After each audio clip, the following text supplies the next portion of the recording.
Shalom, shalom. First and foremost, I want to give all praises to Yahweh, Hashem, Yahweh Shai, Hashem, Rakakadash. Give double honors to our apostles, if elders, a great millstone. I also want to say a good shalom to all the Akim out there preaching this truth in all truth and sincerity in all the four corners of earth. You say shalom. All right, before we start this video, I want to touch up on the true names of the Heavenly Father and His Son. Start with the Heavenly Father, or they called God. His true name is Yahweh, which is the name mean he exists. The true name of His Son. All right, who they even call Jesus Christ or Jesus Christo or Jesus Queen in the Creole. His true name is Yahweh Shai. All right, which his name mean he say who delivers, which is about to do real soon according to prophecy. All right, his name is not Jesus. Jesus Christos. All right, or Jersey Queen in the Haitian Creole. All right, but know what it feels to be edifying. All right. Um, Today's topic will be called knowing your enemy. All right, knowing your enemy. All right, because we do have enemies. I mean, we as a nation of Israel, all right, and especially us being the chosen people alongside of Yahweh Shema Shai, because the Lord had to pick specific and peculiar people unto himself. All right, let me bring that out to for edification's sake. First Peter 2, I think First Peter 2 and 9. But you are a chosen generation, a royal priesthood, and a holy nation, a peculiar people, that you should show forth the praise of him who had called you out of darkness and marvelous light. It also says in 2 Corinthians chapter 6, verse 54, we all came to Adam, but the Lord chose a specific group, a specific lineage, and specific people to make um make his favorite. All right. And our main enemy, which I want to speak on primarily, is Esau Edom, the so-called white man. All right, that's the two that have enmity against each other, or more of Esau hating and despising his, brother Jacob, and to this day we see this happen. Okay, him being in power right now, him ruling, because it says the earth or the world was given to the hand of the wicked. If not, who else and where is he? Him having power, we see what he's doing, his power, we see what he's doing um until the Lord's chosen people, because why he hates them, in which we hate him too, through the Spirit. The Lord hates them. That's because I think it's Romans, if I'm not mistaken, 8 or 6. I think, let me see if I can find it. I don't know. Why do we not, why do we hate him, or why we don't agree with his ways or abide in his ways? Because one is primarily wicked. All right, the Lord is not dealing with him. The Lord hasn't favored him, and plus of what he did unto us as a people and what he's continued doing unto his Esau. Jacob have I loved, but Esau have I hated.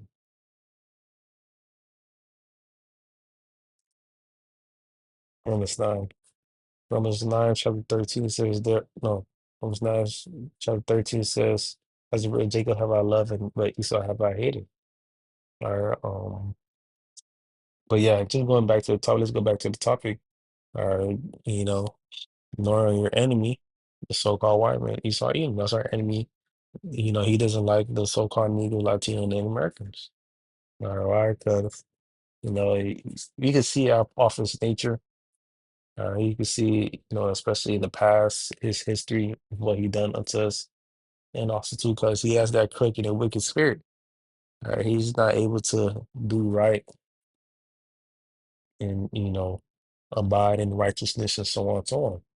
All right, we can go to a couple of attributes of his ways, and where these things are good to know, because you got to know your enemy. You got to know who you're dealing with, and know why we can't, you know, be hand in hand, and why we can't trust him. All right, let's go to Ecclesiastes chapter 1 verse 15. This is that which is crooked cannot be made straight, and that which is wanting cannot be numbered. And who's ultimately crooked in a sense, or how can you apply this to our enemy, so-called white man Esau, Edom, because he is crooked, and that's how his character always been. All right, being that old serpent from the garden, that same like spirit, Cain. All right, Esau.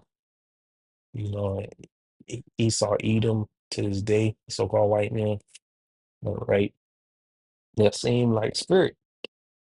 Okay, and just look back that up because I did say the serpent. All right, Revelation 12 or 7. It says, and there was war in heaven, Michael and his angels fought against the dragon, and the dragon fought against his angels.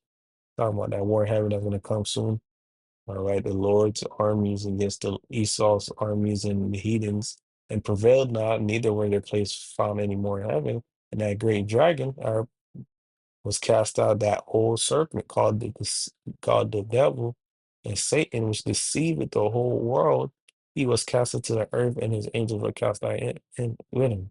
And that's another of his titles, the devil, him being the deceiver as part of his attributes, trying to beguile and come to you in that cunning like sense. He uses craftiness as part of his traits too. All right, that's also part of knowing your enemy. So let's go back to Ecclesiastes chapter 1, verse 15. And him being crooked, scripture also talking about he's profane, he's unholy. All right. That's part of his characteristics, and that's how the Lord made him to be. Okay. Cunning, subtle, crafty.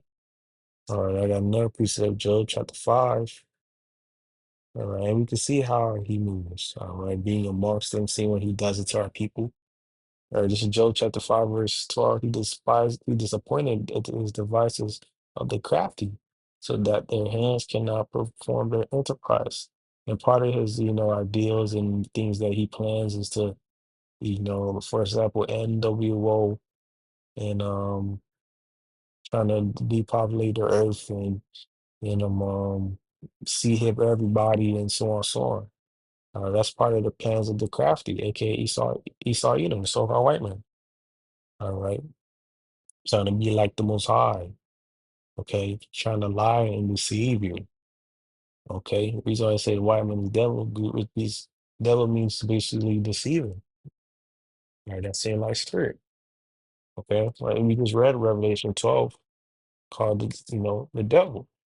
Oh, you calling him a devil? Just look up your words, man. It's good to look up your words, right? People think say devil, when you think about a red guy with pitchforks and horns. No, man. All right. Do you see how Esau? It's like you just look at Esau and the things he has done to us as a nation, as a people, and what he does right now. It's like in 2020, prime example. And that plan, happened. Him trying to, push that thing, that jump shot to our people first. That's wickedness, especially because the ingredients and all that things and all types of shit we don't even know about. He's trying to push into our people. That's craftiness and wickedness. Okay. But it's part of knowing your enemy.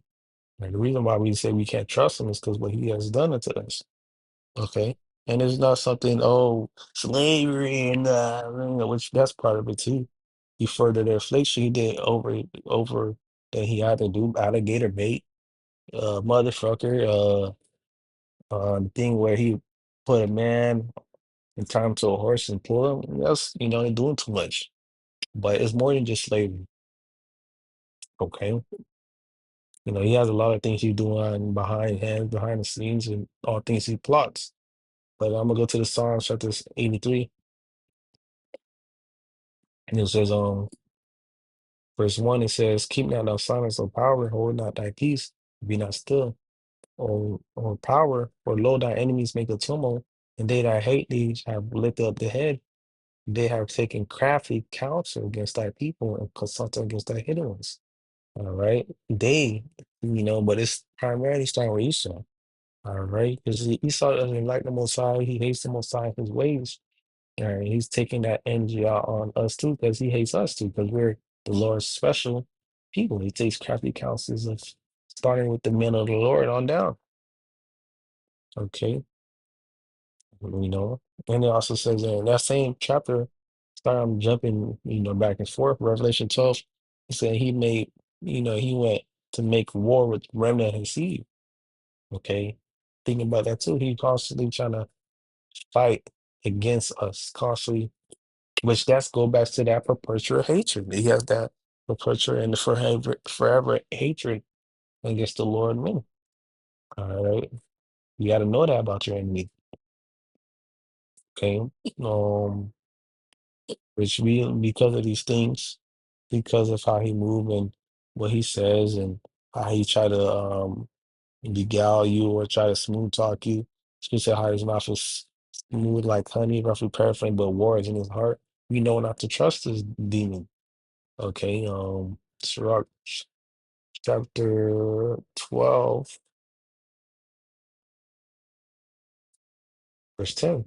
It said, never trust thy enemy, for like his as I inflicted trusted, so his wickedness. Well, it never said sometimes or a little bit. It says never. Don't give him no room or space. Because he's always kind of trying to be in that mindset of how to overthrow you or how to throw you down or destroy you as a people. It's part of his ways. Okay, in which the Lord has blessed us to eyes to see that. And a lot of our people are not able to fully understand that. Yeah, they understand the history of what Esau did to us in certain points of time, but they don't have the right understanding of why. It's good to know your enemy and why. It's good to never give them no passage and lead in leadership in of any way of in your life, I should say. For example, let's give an example like that. The Native Americans, he really fucked them up, beguiled them into them with as like they was humble in a sense. All right, our people, Gad and Reuben, showed them how to live and hunt and kill and eat and shower and so on and so on. But they came out with them. Esau came out and slew their ass, and on top of broke those treaties. Okay, this is the type of enemy and type of person we're talking about. It's good to know these things, man, because that understands why the Lord has hatred and why it's good not to trust this guy. And he has a bad track record. Okay, but Lord, what it is edifying to give all praises to Yahweh, Bahashim, Yahushua, Bahashim, Kakadash, the double honest to apostles and other Millstone. Also say Shalom to all the Arkham out there, preaching truth. You know, I truly see, I don't say it, but